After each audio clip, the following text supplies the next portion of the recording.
Hello again, everyone, and welcome back to Brainstorming America. I'm John Merrill, and we're excited to have you join us again this week as we talk about issues of importance to you at the local, at the state, at the national level.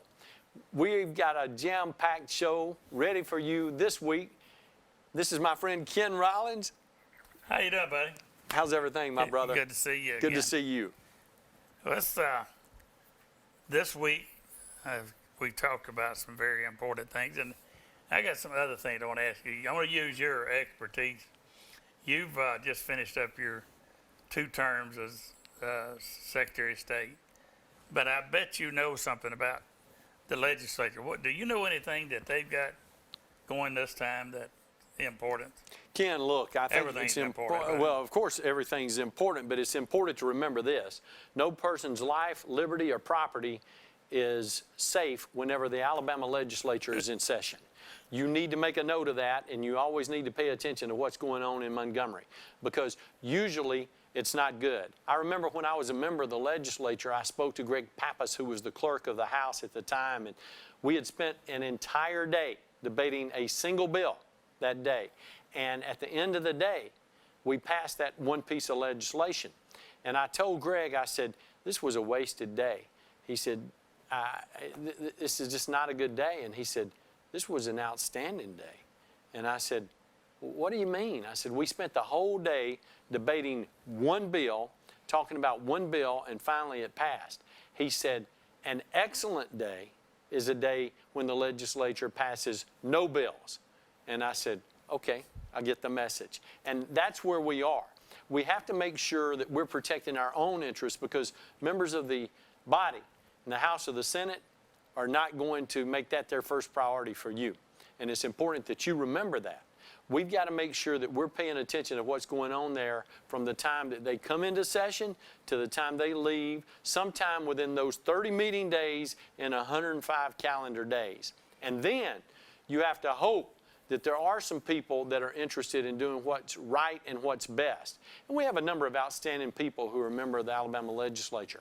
But don't ever fool yourself into believing that each and every person that's there has the sole purpose in mind of doing what's in the best interest for the people of Alabama, because they don't. You served in the state. Do you know Glenn Browder? Very, very well. He's one of my heroes. Glenn was telling me one day down by Oxford Lake, when I went to the Congress, as him talking, I had so many ambitions, things to do for the state. I had a chance. My constituents had given me a chance to go do some of the things for Alabama, things like the broadband deals and things like that. But he had the opportunity given to him by the votes. He said, what I found out real quick is when I got there, I was just one of 435, I think it was. He said, well, I'd go to a congressman from, say, Arizona, and ask him, can I count on you helping me with this broadband deal down in Alabama? He didn't care about it. He says, well, I'll tell you what, I'll help you with your broadband if you'll help me with that abortion, pay for abortion. He said, well, now I'm sitting here, I got my conscience, but I've also sitting here by the people. Right. Do I go against what I've run on, or do I do? He said, you'll do that. You can think all you want to what you're going to do, but you're at the mercy of the body. Of course you are. Now, Glenn Browder is a great example. He's one of the people that you introduced in this conversation.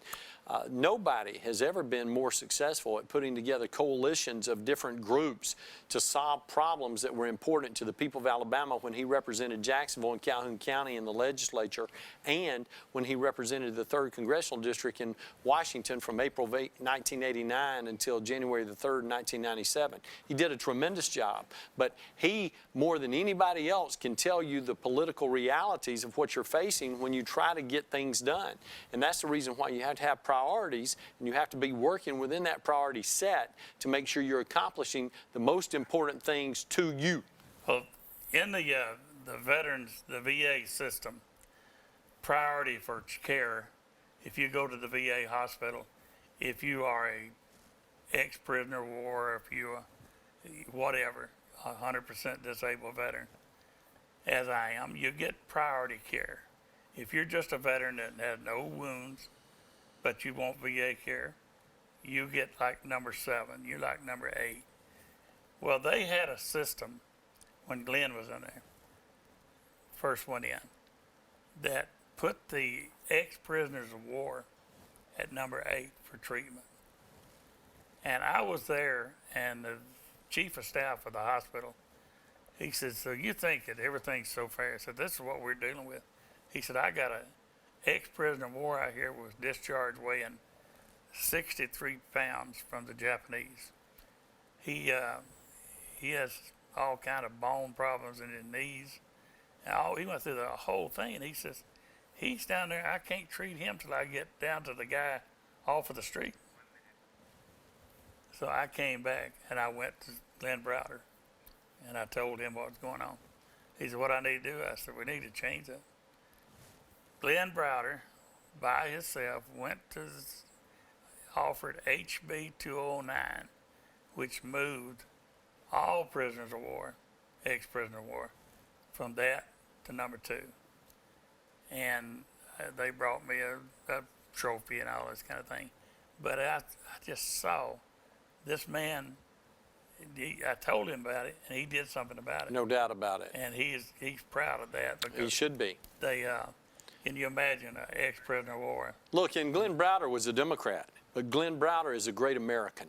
And he had the people of the 3rd Congressional District in the state of Alabama at the forefront of his mind every day that he went to work. And I think that's what we want our members to do. You know he's watching us, and his head's swelling out there. And we're going to go to a break. We're going to come back. We got some more for you. Get a pen. And welcome back to Brainstorming in America. Ken Rollins here with John Merrill, and we're talking about the issues of the day and the night and all around. We got a lot of things, John, and I want to hit one. By the way, you've since you left Montgomery, how are you doing over at Wagner Engineering? Doing great, my friend. We're really excited about the things that we've been able to do. You know, the job that we have at Wagner Engineering is a job that helps us make a difference in communities all across the state of Alabama, and that was my goal as a member of the Alabama legislature and my goal as your Secretary of State for the last 8 years. But Wagner is an international firm that is a part of the international family of Trillion firms, which we take a lot of pride in that because we're able to solve problems that people have in their various communities. We have 10 offices in 6 states throughout the union. Our home office is in Jackson, Mississippi, but the office that Karen and I work out of is in Birmingham at 280 and 459. And we have a goal to visit all 67 counties and as many of the 464 municipalities as we can to try to help transform communities to help them become all they can be as they provide the overall quality of life that's expected in each one of those service areas. Boy, you done took the Army in that, did you? Be all you can be. I like that. But I was just curious, as a layperson, what does you could do for a community such as one that's just got some small industry and wanting to get some more industry in? What can you do? Well, that's a great question, Ken, but one of the things that we want to do is we want to make sure that we're helping meet communities' needs where they are. With some, it's water and sewer projects. With others, it's road and bridge projects. With others, it's park design and development. With others, it's economic development and recruitment, and to helping lay out an industrial site or an industrial park or things that are so important to that community. And we don't want to go in and tell a community what they need to do. We want to be able to listen to what is important to that community and then help that community accomplish their goals so they can be everything they want to be for their people. A friend of ours, and I know he was a friend of yours, I never talked to you about it, but Leon Smith, mayor of, yes, sir. Former mayor of Oxford, he told me one time that when they're looking at people to move to your area and they find that somebody's out there contemplating relocating or building a new facility, things that they're looking for is access. Are there highways near? Yes, sir. Are there rails near? Yes, sir. Is it by water? What you down in Mobile area, you got, and you're going up to Coosa and going. Yes, sir. I mean, there's he said it's location, location, location, and then what do you have as support facilities for that? Absolutely. Now that's Leon talking about. Well, and Mayor Smith, nobody ever did it better than Leon Smith when it comes to economic development, when it comes to commercial development, when it comes to industrial development and industrial recruitment, when it comes to residential growth and a planned desired state that helps a community look as though they know what they're doing. You can look at Oxford today and realize that. Oxford became the mecca of economic and educational development for Northeast Alabama under Mayor Smith's leadership. Now, Mayor Alton Kraft is doing a tremendous job now in leading the city and keeping it as the star of Northeast Alabama. And we are so fortunate to have Police Chief Bill Partridge, who, in my mind, is one of the finest law enforcement officers in the United States, not just in the state of Alabama, but giving those people what they need to provide an excellent quality of life for all of the people in this outstanding community of Oxford, Alabama. Absolutely. And speaking of Bill, I know that he and I did a show here several years back, and it was following a school shooting or something. And he told me what they do at Oxford. And if people here know exactly some of the things that they have for the bad guys, they would never think of attacking an Oxford school. I was so impressed to know what the teachers, the security the teachers have under Bill. Things that he created, little buttons that they can push, tell where they're located. All the things that he's done just brought aboard. And some of it is just like you've got in your phone, a GPS, something that says, John Merrill, room 7, is now located in the gym and he's got an emergency. Well, when the police arrive to the school, rather than having to check out all the rooms, they go straight to where your ping is from. That's simple. And it's just on a tag. And he did that. But Ken, look, that's one of the reasons why Bill Partridge is an elite law enforcement officer, because what Bill has done for his community, for his people, and especially for his team, is that they don't worry about how they're going to respond when the emergency occurs, because they prepare and they are ready long before they ever know that they've got an emergency situation. And you don't plan for the emergency or the event when it occurs. You plan sometime before that, so you'll be prepared for the emergency situation when it arises. I had a fella that was a drug addict came up in my front yard one time. He was going to cut me and the guy that was working for me, do all kinds of things. He's going to cut the neighbors. And I had my pistol already put in my back pocket back there where I could if I had to. But I called Bill on his cell phone, and he answered the phone real quick. I'm in Florence, Alabama, giving a class. Hung up on me. I'm giving a class in Florence. I don't care. I mean, Bill, I got an emergency here. So I got a guy here going to cut me. Where you at, your house? Yeah, hang on. Next thing you know, a big black man comes up, and I got people coming every which way, and the guy with the knife is still standing over here, mouthing off. And all of a sudden, he's got my grass in his mouth, and he's got a plug of grass hanging out of his mouth. Hands in cuff, back in the van, they go. And that was not what he was expecting. But what we're expecting you to do is to come right back and be with us in just a few minutes. Right back. Be right back. And welcome back to Brainstorming in America. I almost did it again. See, you folks have got to understand, I do other shows, and it's hard to keep where I'm going, because I just found out Elvis Presley died this morning. As we were saying. Well, it happened last week. Did it? Yeah. Well, so somebody said it's okay that you just found out. Somebody said they saw it at McDonald's. I'm so messed up at it. John, we got a subject that's near and dear to me and a lot of other people. It's a nationwide thing. I don't know if we got any local or not. I hope not. But this is those woke district attorneys that they'll take a group of violations, such as theft without a weapon, theft with a weapon, carjacking, and remove them off as non-punishable for certain groups of people.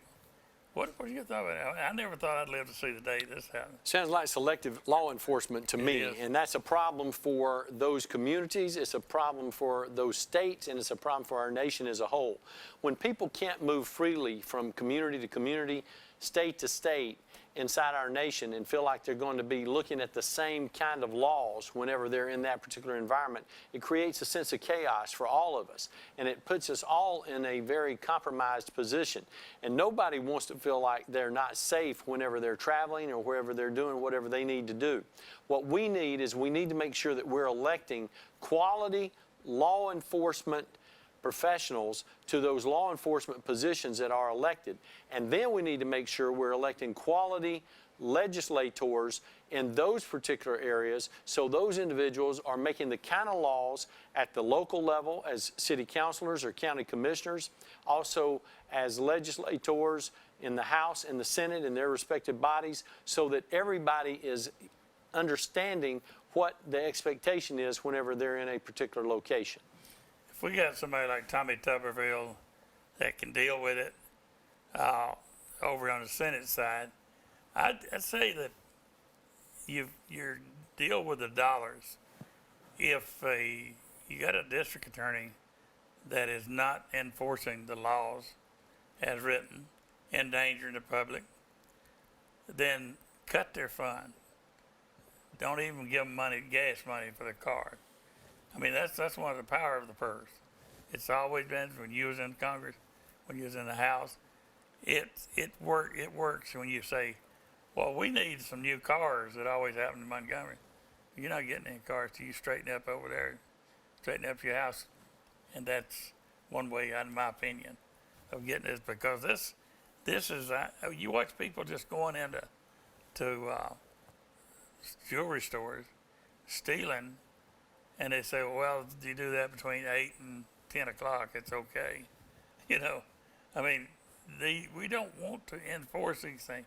So how is it Bill Partridge go out here and arrest some people who are transporting people, I'm trying to think of the word, where they got kids are going to get them here and taking them somewhere else. I wanted to say hijacking, but it's not. But anyhow, if he goes in and makes an arrest, and then You're talking about human trafficking? Human trafficking. Yes, sir. And the DA throws that out. The guy goes back on the street. It ain't gonna be long. He's gonna have somebody else in a van. Absolutely. And that's what I don't understand, is how somebody in law enforcement, these officers in Washington D.C. and Portland and places like that in California, are putting them behind bars and watch them come back out before they can go ahead and write a report on it. The guy's coming out and get in the car and go. Or where we have selective prosecution. And whenever that occurs, that's also a problem for our people because, again, they don't know what to expect when they're in a particular environment or a particular geographic area. And so that's why all the laws need to be enforced at the same level, at the same time, in the same situation. Because then people have a general expectation of what to expect. Because as it's very clear, and our children teach us this when they're very young, they will move right up until the line of expectation. And if you don't push back or keep them in line, they'll step over that line. And that line will continue to move. It moves in the Alabama legislature. It moves in the United States Congress. So we need to make sure that the line of demarcation is marked and that once we draw the line, it's understood what that line means. That's great. And people say, well, we're in Alabama, we don't have that problem. But you in Alabama, you have a voice. And if whatever happens in D.C., Portland, Indianapolis, eventually is going to affect us. So your voice when you're talking to your legislature, be sure to use it. The thing that I watched deal before I left home this morning, fentanyl. It is, if I am a leader of a country such as China, and I want to take on another country without firing a bullet, I'll do something like a COVID disease. I will put some product out there that will, upon swallowing it, you're dead. I can wipe out thousands and thousands and millions of people just by putting this product out there on the market. No difference than, remember back when we had the poison of the Tylenol pill? Well, that's kind of what China is doing. They're giving the product to Mexico, and Mexico is converting it to the product. It's just sent there for that reason, to be converted into fentanyl. And the kids are buying it, thinking it's like ecstasy, or under several names of pills like Xanax and all these different pills. And kids, smaller kids, are looking at it like candy. So that if you were wanting to take down a nation, what better way? No doubt about it. Not one and you fired. destroy that nation, and you destroy those communities from within. Yep. And that's where somebody had said years and years ago that Russia would be able to take down, I think it was Russia, would take down America and not a bullet would be fired. But that had something to, I think, during the Reagan days. But right now, when I see what I see with fentanyl. Well, Nikita Khrushchev said that back in the 1960s. That's it, absolutely, back during the Cuban crisis. Yes, sir.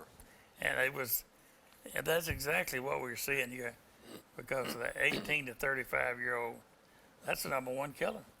No doubt about it. And back in my day, the biggest killer was riding on the back of a pickup truck with somebody saying, "Y'all hold my beer."